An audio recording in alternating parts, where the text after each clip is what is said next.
Meu nome é Gilmar, fui jogador do União Vargem Grande por quase 4 anos, 3 títulos da Suburbana.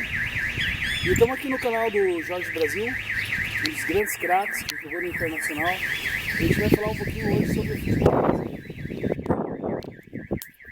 É isso aí, Gilmar. Estamos juntos, Jorge, Gilmar. Nós estamos aí hoje no meu canal Jorge Brasil. Convidei o Gilmar para nós fazer um debate aí, para colocar no meu canal. O Gilmar é um maestro do meio de campo. O Gilmar jogou no União Vargem Grande muitos anos e andava ali no meio de campo do União Vargem Grande. Então eu convidei ele para nós fazer um debate sobre o meu canal, falar sobre o futebol brasileiro. Uma graça estar contigo, né, Jorge Brasil? Pelo amor de Deus. Isso aí, galera. É muita Internacional, alegria. né, mano? Ô, jogou em grandes clubes. Exatamente. E aí, grande atleta. o que acontece? Nós vamos falar um pouco sobre o futebol brasileiro de hoje. Sobre a SAF. Comenta aí, Gilmar, sobre a SAF. Então, sobre a SAF, o que eu posso te dizer, né, cara? Curitiba, SAF, caiu. Santos, SAF, caiu. Quem mais caiu? Vários clubes que estavam pela SAF caíram. O Santos, por exemplo, caiu. O Curitiba caiu. O América Mineiro também estava na SAF. Caiu. Sim. E o Goiás também caiu. Então, o que eu pergunto resolve alguma coisa a SAF? Por que a SAF? O Botafogo estava em primeiro lugar, estava sempre para ser campeão. O que aconteceu com o Botafogo? O Palmeiras não tem SAF, o Flamengo não tem SAF e o Atlético Paranaense não tem SAF, fizeram grande campanha. Comenta. Caramba, Atlético Paranaense sem comentário. Eu, como grande coxa branca, não tenho nem o que falar, né, mano? Foi um dos maiores anos em que o Curitiba investiu muita grana para fazer uma campanha medíocre, descapacitada e que nos jogou para a segunda divisão, né? E eu acho que é um grande clube e não merecia estar na situação que está hoje. Então, continuando o assunto que o Gilmar falou, o Curitiba é um dos grandes clubes do futebol paranaense e do futebol brasileiro. O que aconteceu com o Curitiba, o que a diretoria do Curitiba está fazendo, não se faz com o Curitiba. O Curitiba caiu o ano retrasado para a segunda divisão, voltou para a primeira e caiu de novo. O Curitiba foi um clube nos anos 70, 80, que era difícil, que nunca tinha caído para a segunda Duas semifinal, cara. Participou de duas Chegou semifinal. em duas semifinal e chegou em duas final da Copa do Brasil, contra o Palmeiras e contra o Vasco. É um grande clube do futebol brasileiro, um grande clube do futebol paranaense. A torcida do estado do Paraná e o paranaense todo, não só do Curitiba, como do estado todo, do Atlético e de outros clubes do Paraná Clube, não merece ver o Curitiba de novo na segunda divisão, que está errado. E ainda usando a SAF. Eu não sei por que tem essa SAF.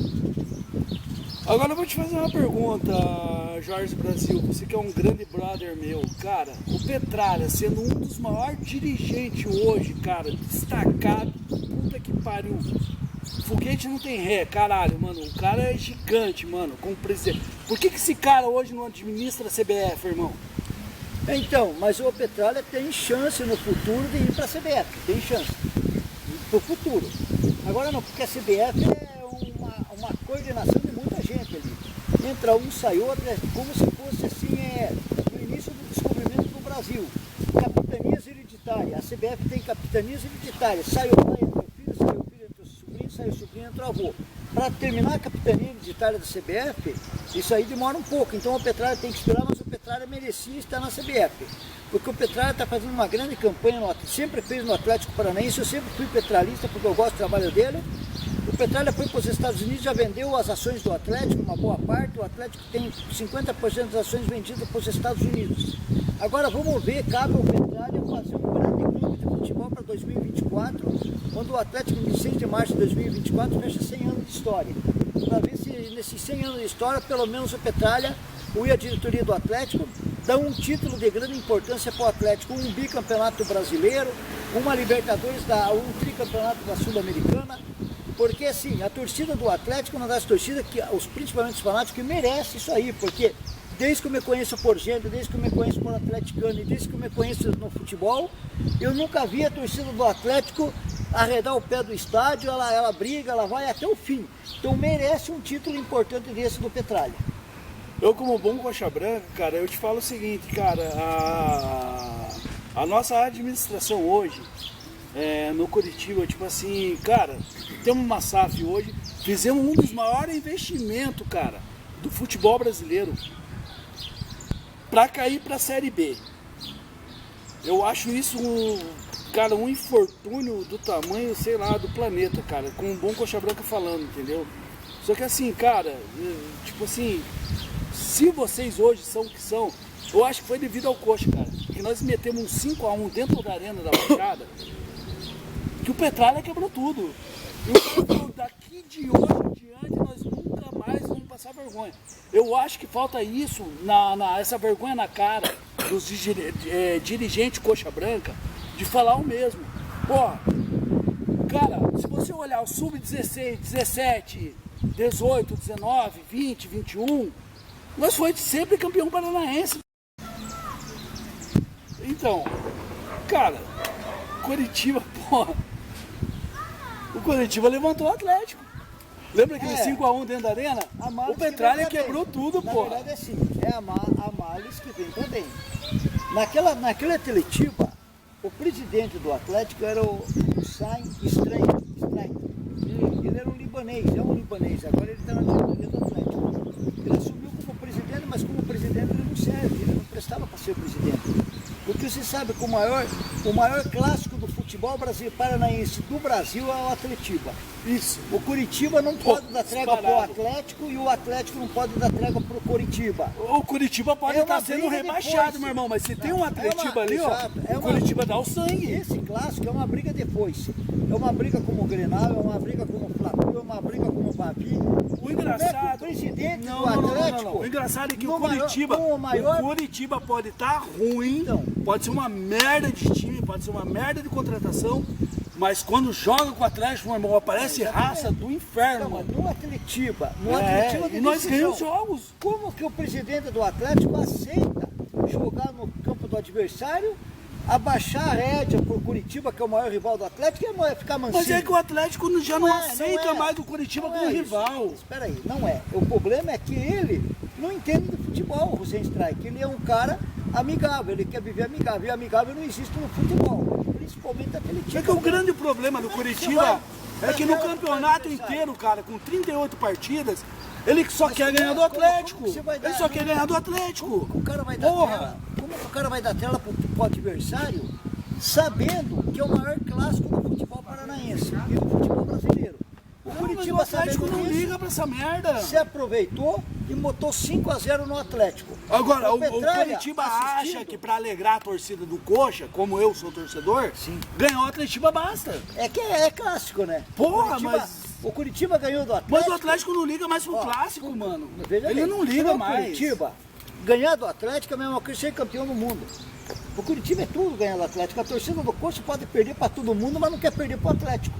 Porque é uma rivalidade... Na minha opinião, eu acho lindo isso, cara. Porque, então, porra, só que eu como coxa branca, o Atlético, não sabendo disso, ou sabendo, sei lá, abriu as rédeas, abriu a guarda pro Curitiba, dando chance de jogar no Alto da Glória, que o mando era do Atlético. O Atlético tomou de 5-0, o Petralha assistindo isso aí de fora, se revoltou, falou, vou assumir essa presidência. E dali ele se tornou presidente do Atlético. Ele jogou o Sub-23, ele não queria mais saber do campeonato. Não, por quê? Porque ele quer ver coisa grande, ele quer um patamar de alto nível do Atlético. O que é um patamar de alto nível? Campeão da Libertadores, campeão do mundo, campeão brasileiro, campeão da Copa do Brasil. Ele quer coisa grande. Não, coisa que vocês nunca foram, né? Campeonato Paranaense. Vocês têm o quê? Não, uma Copa do Atlético, Brasil? Não, o Atlético tem uma Copa do Brasil com todo orgulho e com toda a autoridade, um Campeonato Brasileiro com a melhor campanha de 2001 e tem duas Copas. Mas aí o Curitiba também em 85 foi campeão, filho. O Atlético ainda tem duas Sul-Americana com alto nível e duas vice-libertadores que também é considerado o título que você recebe o troféu. O Curitiba também foi duas vezes. Teve um quarto lugar, um terceiro lugar. O Atlético já teve um terceiro lugar, um vice-campeão brasileiro em 2004 e o Atlético foi duas vezes vice da Copa do Brasil contra o Flamengo e contra o Atlético. O Curitiba também. E se nós ganhamos essa porra toda? O Atlético tem mais vice do que o Coxa. O Atlético tem um vice brasileiro e 3 vices da Copa do Brasil e uma Copa do Brasil. Tem um Campeonato Brasileiro com autoridade, 2 Sul-Americanas. Só que o problema é que o Atlético, ele, além de ter todos esses títulos, o Petralha, ele não tem muito interesse pelo paranaense, que ele acha que o futebol paranaense é um futebol de alto nível, ele pensa alto, ele só quer pegar, ele só quer ganhar coisa grande. A gente gente perdeu o Folador, que eu acho que seria um dos grandes presidentes desse país aí, em questão de O Folador, de ele era futebol. o presidente? Sim, Curitiba, ele faleceu, né? Mas o Petralha, cara, eu admiro ele. E ele era pra ser do Coxa. Mas o destino é que leva uma coisa a outra. O que vai acontecer? Mas isso é tudo destino, né? O que vai acontecer?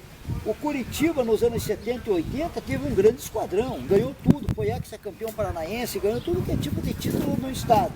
Inclusive foi 2 terceiro lugar, 2 semifinal, uma com o Vasco, outra com o Flamengo, sim, em 79 e 80. Mas, quando acabou o presidente do Curitiba, que era o Evangelino Neves, lembro. O Curitiba acabou. O Evangelino Neves, naqueles tempos, era como se fosse o Petralha de hoje. Era a mesma coisa, o Petralha de hoje. Se o Evangelino Neves fosse presidente do Curitiba nos dias de hoje, o Curitiba estaria que nem o Atlético. Porque naquele tempo não tinha muito recurso. E o Evangelino Neves botou o Curitiba no patamar. Foi campeão da taça do Torneio do Povo, faixa azul no Nacional em 74. Sim, decidiu o Torneio do Povo contra o Bahia na Bahia e foi campeão em cima do Bahia na Ponte Nova, que naquelas épocas o tricolor da Bahia, o tricolor da Boa Terra tinha um baita de um time. Sim, lembro. O Curitiba foi vice-campeão do Roberto Pedrosa contra o Grêmio. Lá em Porto Alegre, inclusive meu primo jogava no Curitiba, o Nico, esse cursinho, era zagueiro. Substituiu o Pedato, foi o melhor zagueiro daquela temporada, daquele ano, daquele jogo, daquela final, foi 3 jogos. 0x0 em Curitiba, 0x0 no Olímpico, no Estádio Olímpico, e 0x0 aqui de novo. E daí o terceiro jogo, o primeiro jogo foi lá, 0x0, o segundo aqui 0x0 e o terceiro foi lá. Também foi empatado 0x0, aí foi pro Cara e Coroa. Na Cara e Coroa, que não tinha pênalti nem naquela época. Puta que pariu, mano, que tipo Não, de cara, campeonato é esse? Você não sabia disso? Não, calma, naquele tempo não existia prorrogação nem pênalti. Porra, então, no Cara e Coroa, na moeda? Você não sabia? Não sabia? Então tá, o Curitiba foi pra final do Roberto Pedrosa. Aí pessoal do canal aí, ó. Escuta aí que nós estamos falando histórias mais novos. Decisão de campeonato no Cara e Coroa, Então, essa eu não sabia. O Curitiba foi pra final contra o Grêmio no Roberto Pedrosa, que é considerado um campeonato brasileiro. Sim. Ficou vice-campeão. Eram 3 jogos. O primeiro jogo foi em Porto Alegre, 0x0. O segundo jogo foi aqui no Alto da Glória, 0x0. O terceiro jogo foi em Porto Alegre, 0x0. Meu primo jogava no Curitiba, o Nico, que substituiu o Pedato, foi considerado o maior lateral direito, porque ele era zagueiro, mas jogou de lateral improvisado. O Grêmio queria levar ele, ele não quis ir naquela época. Só que daí terminou 0x0, foi pro Cara e Coroa. Quem era o presidente do Curitiba na época era o Major Antônio Couto Pereira, que é o rival da cidade agora, exatamente. Aí pessoal, compartilha, entendeu? Ó, é história isso aí, Jorge Brasil. Então, aí o Major Antônio Couto Pereira foi o presidente, ele estava do lado, deve ter no Google também, se botar no Google deve ter. O Major Antônio Pereira entrou no campo, ele que deu a moeda, ele que escolheu a cara, e o Grêmio escolheu o Coroa. E deu Coroa. Deu Coroa, o Grêmio ganhou. Puta O juiz jogou. O juiz jogou a moeda para cima, caiu na mão do juiz, Coroa, o Grêmio se considerado campeão do Roberto Pedrosa. O Curitiba ficou vice-campeão. Se caísse caro, o Curitiba era o campeão brasileiro. Porque naquele tempo o Roberto Pedrosa era campeão brasileiro. Mais uma final que o Curitiba... Puta que pariu. Pouca gente também sabe. Então, pelo canal de Jorge Brasil, pelo canal do YouTube, quem está escutando, depois compartilha, dê um like. Tá aprendendo agora isso aí. Aí o Curitiba foi campeão do Torneio do Povo em 74 contra o Bahia lá na Ponte Nova. Caralho! O Curitiba perdia 2x1. A zaga do Bahia parou porque um torcedor do Bahia no estádio apitou. A zaga pensou que era o juiz que apitou, a zaga parou. Tinha um Abatiá, entrou na área, empatou o jogo. 2x2, o Curitiba jogava pelo empate. E foi campeão. Depois teve problema com o torcedor. Tu lembra daquele ano que o Curitiba perdeu de 2x0 pro Flamengo? Em 1980? Isso. Não, teve vários jogos. Então, daí o Curitiba, o Curitiba meteu 2x0 no Flamengo com 150 mil pessoas, um pouquinho a mais. Pessoas. Tinha mais. Era 152 mil pessoas. Na época havia 200 mil, né?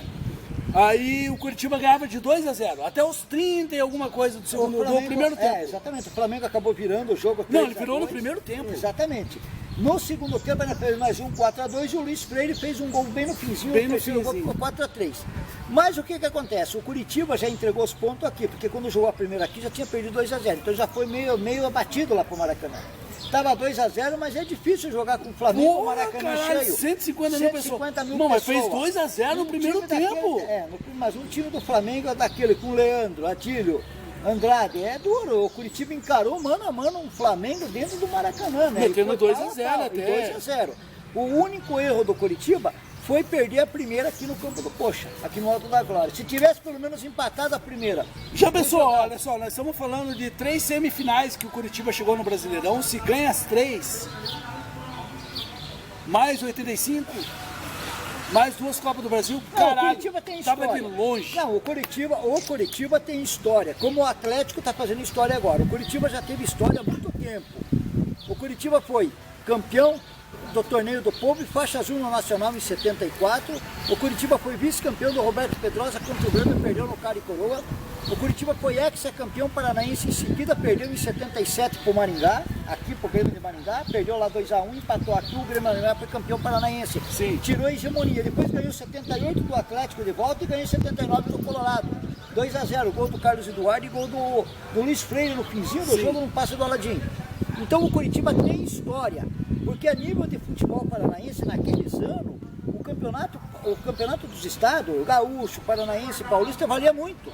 Hoje é que teve muito campeonato em volta, então os estaduais caiu um pouco a força. Mas naquele tempo não tinha tanto, não era? A Libertadores não era muito falado, Copa do Brasil nem existia naqueles tempos, Copa do Brasil.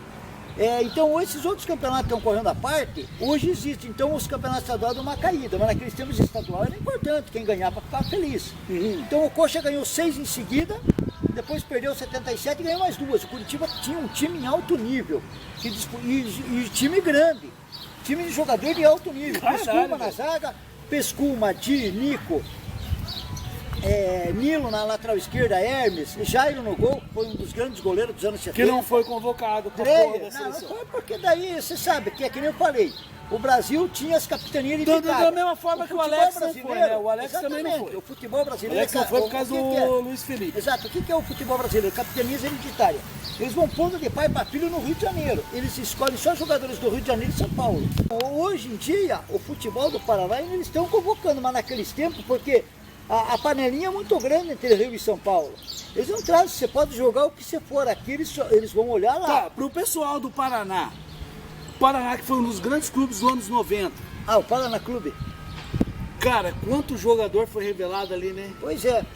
Mas aí teve aquele Saulo. Vai me ajudando aí. Saulo, teve vários. Paulo Miranda.